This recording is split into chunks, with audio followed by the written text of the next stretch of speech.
하박국 3장 16절로 19절입니다. 구약 성경입니다. 1305페이지가 됩니다. 1305면에 하박국 3장 16절로 19절 말씀.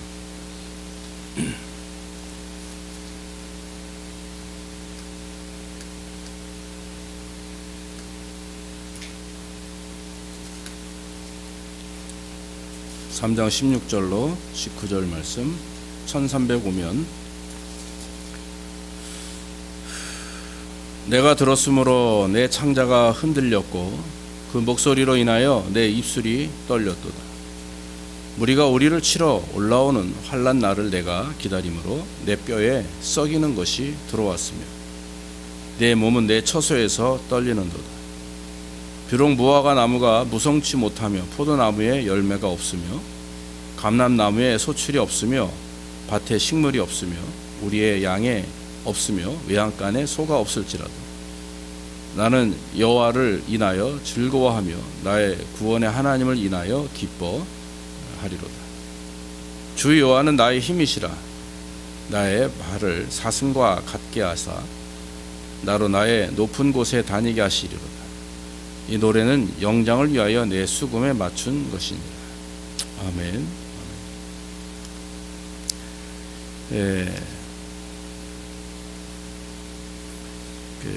이지선 자매라고 여러분들 아시는지 모르겠습니다. 아마 TV에도 많이 나왔죠. 2000년대 초반에서부터 이제 TV에 많이 나왔고 지금도 많이 간증을 하러 다니는 분인데, 이분이 이제 20살, 23살, 2000년도인데 23살 젊은 나이에 이화여자대학교 교육학과, 유아교육학과를 다녔었대요. 그래서 이제 차를 몰고 가던 중에 술 취한 음주운전 하는 사람과 이제 충돌을 한 거죠. 그분이 이제 중앙선을 침범해서 온 거죠. 그래서 그 자리에서 심하게 다쳤는데 전신 3도 화상을 입었습니다. 제가 한국에서 부목사 생활을 할 때 그 병원에 가봤어요. 온몸에 화상을 입은 그 전문 병원에 가봤는데, 이렇게 병실 복도를 지나가는데요, 휠체어 타에 있는 분들 이렇게 지나가거든요. 눈 뜨고 죄송하지만 보기 어려울 정도의 온몸에 화상을 입은 분들이 이렇게 많이 이제 치료돼서 이렇게 오가는 분을 종종 뵀어요. 근데 정말 너무 비참하고 고통스럽겠다라고 하는 생각을 한 적이 있습니다. 그 화상을 입은 분들의 그 고통은 모두 다 마찬가지지만 이루 말할 수 없다고 하죠.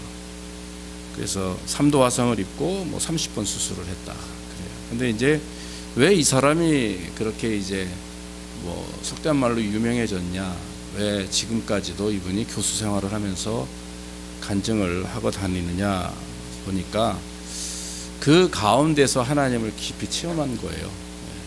그래서 사고를 당하고 고통을 받으면서 깊은 하나님을 체험을 하게 됩니다. 그래서 그의 간증의 내용 중에 이런 글이 하나 올라와 있어요. 저는 짧아진 8개의 손가락을 쓰면서 사람에게 손톱이 얼마나 중요한지 알게 되었고, 1인 10역을 해내는 엄지손가락으로 생활하고 글을 쓰면서 엄지손가락을 남겨주신 하나님께 감사했다.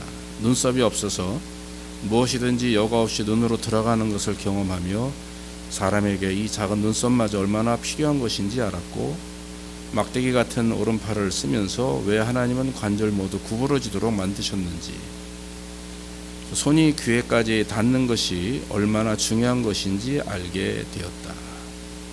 그러면서 이제 간증 마지막 부분에 감히 내 작은 고통 중에 예수님의 십자가 고통을 100만 분의 1이라도 공감할 수 있었고, 너무나 비천한 사람으로, 때로는 죄인으로, 얼굴도 이름도 없는 초라한 사람으로 대접받는 그분 또한 알 수 있었다. 몸은 지금 이렇지만 누구보다도 건강한 마음을 자부하며 부끄러운 마음을 품지 않고 하나님을 찬양하며 하나님께 감사하며 행복하게 살고 있다. 이렇게 간증을 하고 또 간증집을 통해서 그런 말을 하고 있습니다. 여러분, 행복이라는 거 우리가 잠깐 찬양을 했죠. 근데 그런 말이 있어요. 행복의 여신은 언제나 감사의 문으로 들어오지만 나갈 때는 불평의 문으로 나간다. 그런 말이 있습니다. 행복의 여신은 들어올 때는 감사의 문으로 오지만 나갈 때는 어떻게 나가요? 불평의 문으로 나간다. 여러분, 행복이라고 하는 것이 늘 이제 감사에 대한 얘기를 오늘 좀 드리려고 합니다. 그런데 찬양을 하면서 제가 마음에 느낀 게 자긍심이라는 걸 이렇게 깨닫게 돼요. 우리 여기 자녀들도 있고 우리 집사님들도 계시지만 자기 자신에 대한 사랑, 자기를 사랑한다는 것이 너무나 중요한 일이거든요. 내가 나를 사랑한다라고 하는 것은 교만이 아닙니다. 그러니까 자긍심이라고 하는 건 내가 하나님의 자녀로서의 자긍심, 신앙인의 자긍심, 엄마의 자긍심, 아빠의 자긍심, 또 내 자녀로서의 자긍심, 이런 자긍심을 갖는 것은 아이들로 하여금 또 우리 스스로 하여금 되게 자유롭게 만들고 힘있게 만들고 자신 있게 만들거든요. 그래서 여러분 한번 보십시오. 집에 가서 우리 가족들이 자긍심을 가지고 살아가느냐, 나 자신에 대한 기쁨과 어떤 그 스스로에 대한 그런 감사와 나 자신을 사랑하는 마음을 가지고 아이들이 살아가는지, 그게 없으면 위축되고 항상 뒤에 머물러 있고 나서지 못하고 타의적이고 배타적인 그런 성격을 갖게 돼요. 그래서 우리가 자긍심을 갖는다는 게 중요한데, 특히 그리스도인의 자긍심은 이루 말할 수가 없습니다. 그래서 여러분, 자긍심을 갖고 그리고 나 자신을 사랑하며 힘있게 나아갈 때 거기에 진정한 행복이라는 것이 있게 되는 것이죠. 그래야 또 감사라는 게 따라오는 거예요. 감사라는 것이. 오늘 본문에 등장하는 사람이 있습니다. 하박국 선지자입니다. 이 사람은 남유다의 선지자입니다. 그는 늘 마음에 하박국 1장에 보면은 무슨 질문이 나오냐면은, 왜 하나님께서 불의를 그냥 두시는가? 왜 하나님께서 더 악한 자를 사용하시는가? 이런 내용들을 가지고 계속해서 하나님 앞에 질문을 합니다. 왜 불의한 사람들이 잘 되고 왜 악한 자를 사용하시냐, 그런 질문을 하는 거예요. 그때 하나님께서 말씀하시거든요. 왜 불의한 자를 사용하는지, 악한 자를 또 그렇게 이용하는지, 하나님께서 묵시를 통해서 그 악한 자들과 불의한 자들 결국 하나님의 심판이 말 것이고, 그로 인해서 우리에게는 어떤 일이 있냐면 그것을 이겨낼 수 있는 그런 능력과 힘을 하나님이 주신다라고 하는 사실이죠. 여러분, 그러면서 오늘 그 본문의 그 전에 보면 하박국 선지자가 2장 4절에 보라, 그의 마음은 교만하며 그의 속에서 정직하지 못하니라. 그러나 의인은 그 믿음으로 말미암아 살리라. 사도 바울이 로마서에서 고백을 했는데 하박국이 이미 고백을 했고, 여러분들이 잘 아시는 독일의 마틴 루터 킹 그 목사님이 뭡니까, 마틴 루터가 흑인 목사님 말고 종교개혁을 일으킬 때 이 하박국의 말씀도 읽었다는 거예요. 그래서 큰 영향을 주었대요. 그리고 실제적으로 로마서에 나와 있는 오직 의인은 믿음으로 말미암아 산다라고 하는 말씀에 힘을 얻고 천주교에서 탈피해서 개혁을 일으켰어요. 뭐 어쨌든 이 하나님께서 이 하박국을 통해서 우리에게 주시고자 하는 말씀은 오늘 마지막 부분이 그겁니다. 초창기에는, 처음에는 의심하며 왜 하나님이 저렇게 행동하시는지, 왜 나에게 이런 고통을 받는지, 내가 왜 이런 어려움 속에 있어야만 하는지를 하나님 앞에 블레임했지만, 시간이 지나면서 그리스도인이 무엇으로 살아야 되며 어떻게 행동해야 되는지를 말씀하는데, 그게 뭐냐면 바로 오늘 그럼에도 불구하고 감사예요. 그럼에도 불구하고 감사. 다니엘 선지자 다니엘서에 보면은 그리 아니하실지라도 감사라는 말이 나옵니다. 하나님 우리를 구원하지 않아도 내가 절대로 느부갓네살 그 신상에 절하지 않겠다.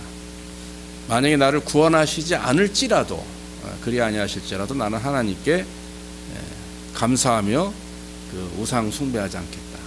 그런 결심인데, 오늘 성경에 나와 있는 내용은 하박국은 그리 아니하실지라도, 그 내용이 뭡니까? 비록 무화과 나무가 무성치 않고 포도나무에 열매 없고 감람나무에 소출이 없고 외양간에, 그리고 거기에 소에 아무런 그런 식물이나 짐승이 한 마리 없어도, 아무것도 가진 것이 없어도 나는 무엇으로 말미암아 여호와로 인하여 즐거워하며 여호와 하나님을 감사한다 하는 것입니다.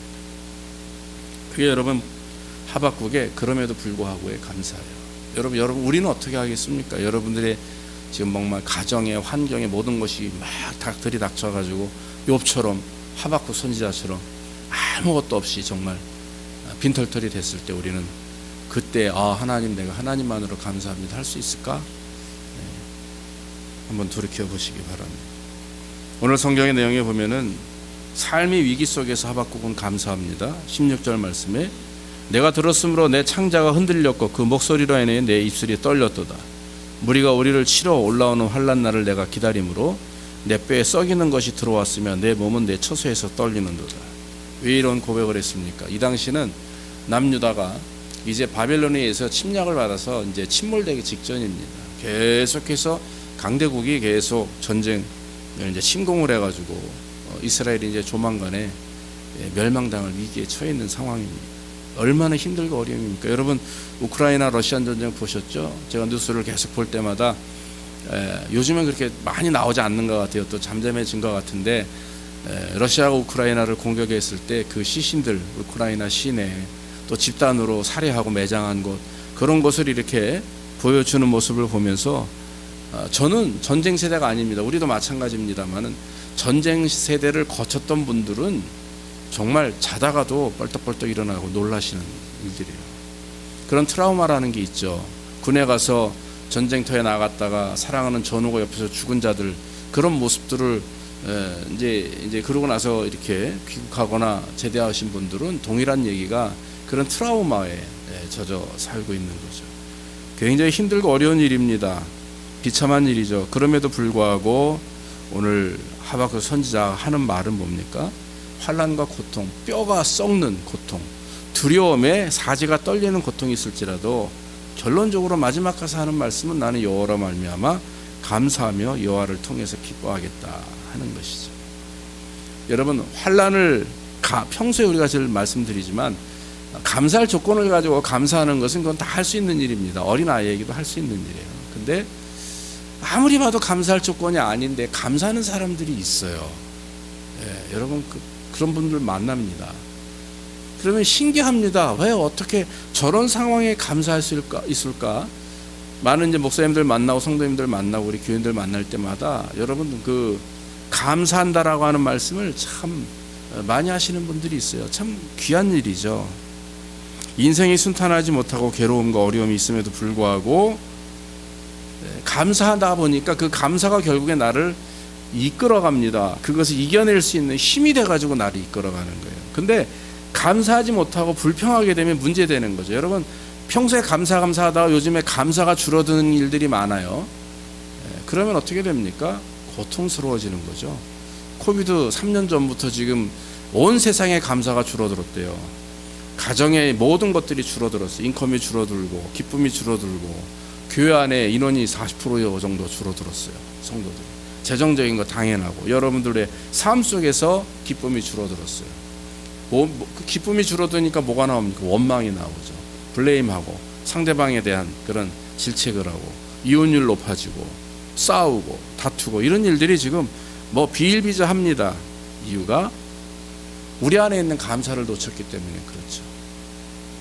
감사한 일을 가지고 감사하는 것은 그건 사실 아무나 할 수 있습니다. 그러나 감사할 수 없는 상황임에도 불구하고 감사하는 것 얼마나 귀한 일인지 모릅니다.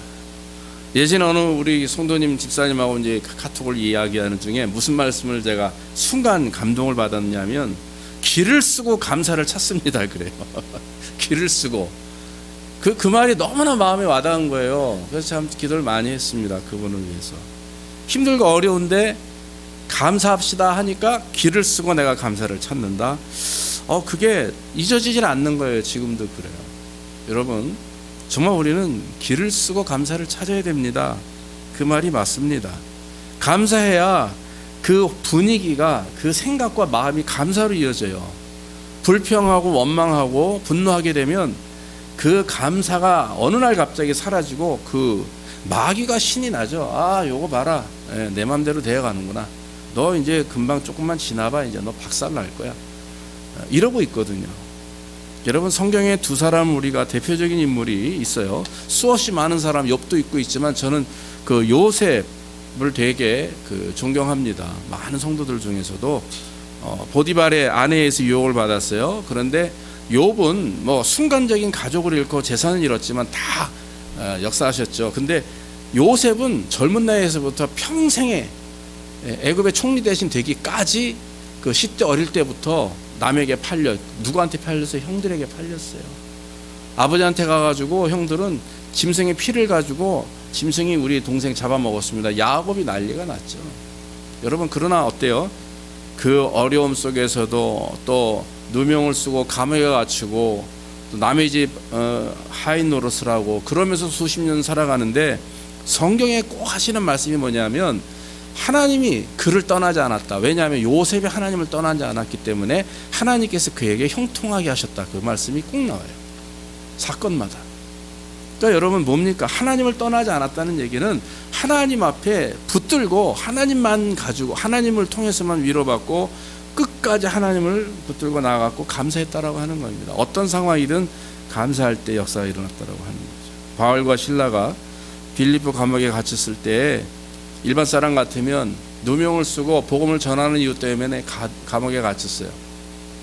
얼마 전에도 제가 어떤 간접적으로 아는 선교사님 따님이 20몇 살인데 아프리카 쪽에 선교를 하시다가 강도들 만나서 살해를 당하는 거예요. 그래서 시신으로 집에 온 거예요. 여러분, 근데 감사할 조건이 있겠습니까? 근데 감사한다는 거예요. 감사한다는 거예요. 그런 게 입으로 감사하는지 모릅니다. 그러나 그분이 하나님 앞에 고백하는 그 고백되어지는 그 정말 하나님을 향한 그런 마음은 우리는 죽어도 이해 못합니다. 딸이 살해당해서 내 앞에 시신으로 나타났는데, 그럼 손영환 목사님이 갑자기 생각이 나요. 동인이와 동신이 예수 믿는 이유로 그 같은 친구와 같은 그런 공산당 앞잡이 아이들에게 의해서 죽임을 당했다. 죽창으로 찔러 죽였다. 끌어안고 시신을 끌어안고 아들을 끌어안고 목사님 하신 말씀이 미국 유학 보내려고 했는데 천국으로 유학 보내게 해주시니 감사하고, 우리 이 부족한 집안의 가문에 선교사를 순교당한 순교자를 2사람이나 세우시니 감사하고, 이렇게 해서 10가지, 기억은 나지 않지만 10가지 감사 조건을 하나님 앞에 그 자리에서 시신을 끌어안고 기도했더라고요. 여러분, 이 감사는요, 정말 그냥 감사할 조건을 가지고 감사하는 일은 그거는 하나님 기뻐하시겠지만 그건 우리 차원에서의 감사가 아닙니다. 정말 그리스도인의 그 감사의 차원은 불가능한 것, 정말 이해할 수 없는 상황 속에서도 하나님 앞에 감사할 수 있는 그 은혜가 되시기를 주의 이름으로 축원합니다. 그래서 환난과 어려움 속에서도 감사해야 된다.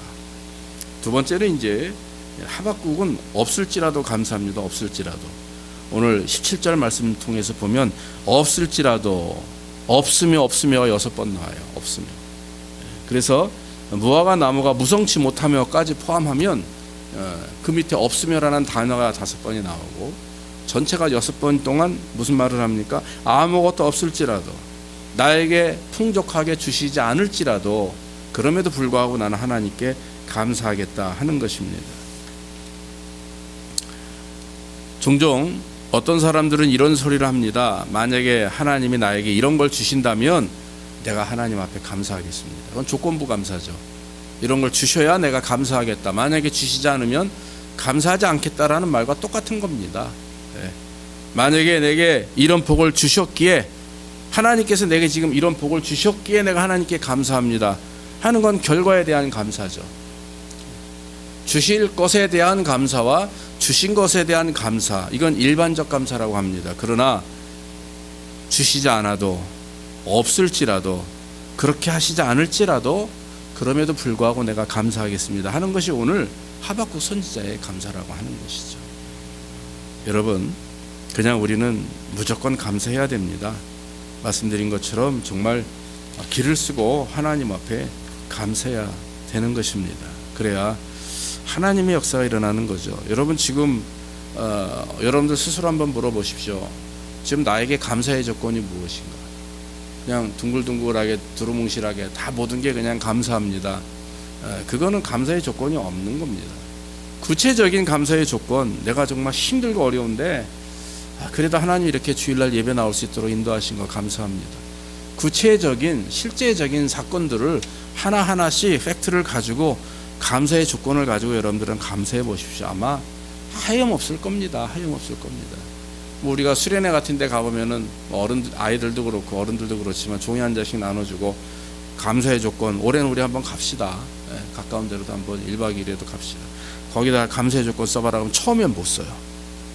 한 20-30분 고민하다 보면 정말 10개, 20개 막 써내려갑니다. 심지어는 딸로 태어난 게 감사, 우리 아빠가 나의 아빠가 된 게 감사. 옛날에 애들이 그렇게 썼더라고요. 그 감사의 조건 그냥 만들어내지만, 그러나 따지고 보면 평소에 생각지도 않았던, 마음에 품지 않았던 일들을 자꾸 감사하게 되면 감사도 습관이고 감사도 훈련이에요. 그러면서 감사가 늘어나게 되는 것이죠. 우리 자녀들에게 가르칠 수 있는 게 뭡니까? 신앙을 가르쳐야 됩니다. 감사를 가르쳐야 돼요. 우리 부모님들이 하나님 앞에 해야 될 것은 뭡니까? 그럼에도 불구하고 감사합니다라고 하는 감사가 있어야 된다라고 하는 것입니다. 얼마 전에 유튜브를 보면서 이천수 목사님의 설교를 잠깐 제가 들었는데, 과연 우리의 기도는 무엇인가? 너무 자기중심적 기도가 한국교회에 만연되어 있다. 그래서 교회에 무슨 선교 아니면 어떤 앞으로의 비전을 두고 막 기도할 때 처음에 기도하다가도 나중에 가만히 기도하는 걸 들어보면 다 자기를 위한 기도라는 거예요. 하나님 이렇게 복 주세요, 이렇게 해주세요. 그러니까 하나님이 얼마나 힘들겠냐 이겁니다. 저도 그런 말씀을 가끔 해요. 얼마나 힘들겠어요. 그냥 맨날 달라고만 하니까 얼마나 하나님이 힘드시겠습니까? 이제는 우리가 신앙인이라고 하면, 성숙하다 하면 이제 달라는 게 아니죠. 아이들이 성장해서 스스로 자기가 일을 해서 돈을 벌면 아이들은 부모님을 나에게 키워주신 은혜에 따르는 그런 걸 해야 돼요. 그래서 저는 농담은 반농담 같이 하지만 하나님께 11조, 부모에게 11조 해라, 제가 이런 얘기를 아이들에게 아주 대놓고 합니다. 왜냐하면 그거에 감사하니까. 하나님이 나를 참 지켜주신 은혜고 또 부모님이 나를 키워주신 은혜니까 감사를 하듯이, 우리가 풍족한 주시옵소서가 아니라 이제는 어른이 되면 내놓듯이 하나님 앞에 이제는 내가 하나님 무엇을 해드릴까요? 내가 하나님을 위해서 어떻게 살까요가, 그게 진정한 기도고 하나님이 기뻐하는 기도라고 하는 것입니다. 사랑하는 여러분, 오늘 하박국 선지자가 우리에게 말씀하는 내용은 환경 가운데서도 감사하라. 다시 말하면 환경에 지배받지 않는 감사를 해라 이겁니다. 환경을 뛰어넘는 감사를 하나님께 올려라 하는 것입니다.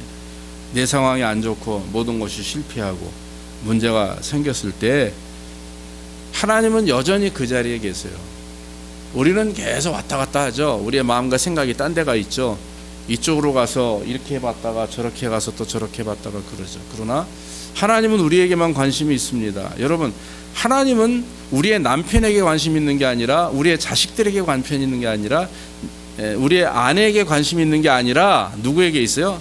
나에게 관심이 있어요. 여러분들 자신에게 하나님이 관심이 있어요. 여러분들 자신이, 우리 자신이 하나님 앞에 옳게 섰을 때에 하나님의 역사가 일어나는 것인데, 옳게 서지 않으니까 하나님의 역사가 일어나지 않는 것이다라고 생각해서도 저는 과언이 아닐 것입니다. 그러므로 여러분, 저와 여러분들이 내 자신이 먼저 하나님 앞에 감사의 사람으로 바뀌고 변화된 자로서 거룩한 주의 백성으로 바뀔 때 역사가 일어나요. 이런 일들이 정말 저와 여러분들이 일어나기를 간절히 원합니다. 하박국 선지자가 2장 4절에 오직 의인은 믿음으로 말미암아 살리라 그랬어요. 맞습니다. 힘들고 어려워도, 심지어는 내가 가지고 있는 모든 것이 다 털려도 그저 하나님 앞에 감사하는 거. 어떤 분이 도둑을 맞았는데 감사하대요. 왜 그러냐 그랬더니 분명히 하나님께서 더 새 것으로, 도둑 놈은 다 새 거 가져가지 않잖아요. 쓰던 거 다 집어가잖아요. 그렇잖아요. 근데 기도하면서 나중에 마음의 은혜가 되더래요. 어떤 은혜가 됩니까? 그랬더니 아이고, 저거 분명히 하나님께서 새 것으로 다 채워주실 거라고. 그런데 정말 보험료 다 받아가지고 새 거 다 사다 놓잖아요. 별거 아닐 것 같죠? 자기 생각에 바뀌죠. 어떤 경우에는, 만약에 우리 같으면, 여러분 어떠세요? 보통 사람 같으면 막 그냥 그 도둑 맞았다고 난리치고 하는데, 이 양반은 생각의 전환이 그렇게 참 그 커다란 결과를 낳는 겁니다. 하나님께서 나에게 좋은 것을, 새 것을 주시려고 그랬다. 정말 그렇게 사람을 통해서든 보험회사를 통해서든 하나님이 채우신단 말이죠. 사랑하는 성도 여러분, 우리의 찬송을 보면 주 안에 있는 나에게 딴 근심이 있으랴 십자가 앞에 나아가 내 짐을 풀었네, 그렇게 찬양이 우리가 있죠. 이따가 예배 끝나고 바로 말씀 끝나고 부를 찬양입니다마는, 저와 여러분들이 주님 안에 있을 때는 근심이 없습니다. 그러나 주님 앞에 내 짐을 가지고 왔다가 문제는 뭐냐면 주일날 이렇게 올 때 다 짐을 가지고 오시잖아요. 하나님 앞에 내려놓고 기도합니다. 감사합니다. 은혜 받습니다. 그리고 나서 가실 때 어떻게 가세요? 짐을 다 내려놓고 좀 가시면 좋겠는데 다 짊어가세요. 저도 그렇고 여러분들도 그렇고 다시 짊어지고 갑니다. 교회 문 딱 열고 나가면 나는 변화되고 싶은데 변화된 것이 하나도 없어요. 상황이 그대로. 좀 자동차 덜덜거리는 거 그대로 있고, 집에 가면 마누라, 남편, 아이들 아웅대는 거 그대로 있고, 직장에 가봐도 그대로 있어요. 왜 그렇습니까? 뭐 때문에 그대로 있을까요? 저 사람들이 변하고 내 환경이 변하고 내 자동차가 새 걸로 변하면 내가 감사한다? 죽어도 그렇게 안 될 겁니다. 죽어도 그렇게 안 돼요. 뭐가 빨리 변해야 됩니까? 내가 변하면 변한다고. 내가 변하면. 중고차인데 덜덜 걸리는데, 우리 요번에 우리 애 것도 그렇고 여기 구목사 것도 그렇고 지금 뭐 매일 돈을 달래요, 차가. 근데 가만히 보면서 이거 계속 그런데 지나온 전 13년을 탔어요. 14년을 타고 막 이랬는데 참 감사하다. 어떻게 이렇게. 그래도 멀쩡해요. 가요. 이번에도 막내 차가 아주 뭐 심지어는 그 차 고치는 당장 팔으셔야 됩니다. 이거 암에 걸린 차래요. 그런 표현을 쓰면서 당장 팔려는 거예요. 그 엘란트라를. 당장 어떻게 팔아요? 근데 기름을 좀 넣고 5일 가니까 또 멀쩡해. 시동이 안 꺼져요. 그러니까 재밌다니까요. 그러니까 이게 그냥 이게 문제다 하면 문제가 되는데 그냥 넘기고 그래 담담하게 하나님께서 이렇게 하실 것이다. 그냥 믿자, 그냥 밀고 가자. 그러니까 또 그렇게 역사하신 은혜를 보면서 문제는 나 자신이구나, 그런 생각이 들었어요. 그러니까 여러분, 우리 자신이 감사를 회복하고 감사의 조건을 찾고 정말 길을 쓰고 감사의 조건을 찾아가면서 하루하루 믿음으로 살아가면 이상하게도 신기하게도 모든 상황이 다 나에게 맞춰집니다. 감사의 조건으로 맞춰집니다. 그동안은 내가 그 환경에 맞추느라 힘쓰고 애쓰고 고통받았지만 이제는 다 내 환경에 맞춰지죠. 왜냐하면 내가 변했기 때문에 그래요. 내가 거룩한 하나님의 백성으로 거듭나는 모습으로 살아가기 때문에 역사가 일어나게 되는 줄로 믿습니다. 사랑하는 여러분, 결론적으로 말씀을 드리면 진정한 행복은 좋은 환경이 아니라고 하는 거죠. 그래서 행복의 문이 감사로 들어올 때 우리는 그걸 붙들어야 돼요. 나가지 못하도록. 나갈 때는 분명히 불평과 불행으로 나가게 됩니다. 그래서 여러분, 감사를 잃지 않도록, 그래서 우리 상황이 아무리 힘들고 어려워도 정말 감사를 잃지 않도록, 그리고 도망간 감사를 다시 붙들어서 꽉 붙들고 하나님 앞에 감사하며 살 때 거기에 역사가 있고 능력이 우리 안에서 이루어지는 줄로 믿습니다. 오늘 하박국 선지자의 고백처럼 아무리 두렵고 떨리는 환경이라 할지라도 그 가운데서 여러분들 우리가 감사를 찾고 또 나아가 내가 가지고 있는 것 다 날리고 없어도 우리가 가난하고 어렵고 병들고 심지어 고통스러워도 여호와 하나님만 바라보고 오직 의인은 믿음으로 말미암아 산다라고 하는 말씀을 붙들고 믿음을 지키면서 그 안에서도 감사를 찾으면 분명히 그렇게 하나님이 역사해 주실 줄로 믿습니다. 사도 바울은 데살로니가전서 5장 16절 18절에 항상 기뻐하고 쉬지 말고 기도하고 범사에 감사하라 그랬어요. 이것이 바로 그리스도 예수 안에서 너희를 향하신 하나님의 뜻이다 그랬습니다. 그러므로 여러분, 우리 늘 감사합시다. 할렐루야. 항상 기뻐하고 또 하나님 앞에 기도하면서 저와 여러분들의 감사가 회복되고 또 기쁨이 회복되고 2023년도 풍성한 우리의 삶이 되기를, 우리 교회가 되기를 주의 이름으로 축원합니다. 기도하겠습니다. 하나님 아버지, 감사합니다. 정말 늘 하나님 앞에 감사하길 원합니다. 길을 쓰고 감사하길 원합니다. 무거운 짐을 지고 살면서도 다시 주일날 주님 앞에 나올 때는 그 짐을 내려놓았다가도 다시금 짊어지고 돌아가는 것이 우리의 모습입니다. 하나님, 내가 변화되길 원합니다. 내 환경이 변화되지 않아도, 내 가정에 또 내 삶의 문제가 변화되지 않고 내 미래가 불투명해도 하나님, 내가 변화되고 내가 하나님을 의지하고 긍정적인 그런 자긍심과 믿음을 가지고 살아갈 때 하나님이 변화시켜 주시고 역사해 주실 줄로 믿습니다. 하나님, 감사가 넘치게 하옵소서. 기쁨이 우리 안에 넘치게 하옵소서. 그래서 늘 우리의 삶 속에 날마다 하나님을 찬양하며 기쁨과 감사로 내가 변하고 교회가 변하고 가정이 변하고 이 세상이 변할 수 있도록 우리에게 복을 덧입혀 주옵소서. 예수님의 이름으로 기도하옵나이다.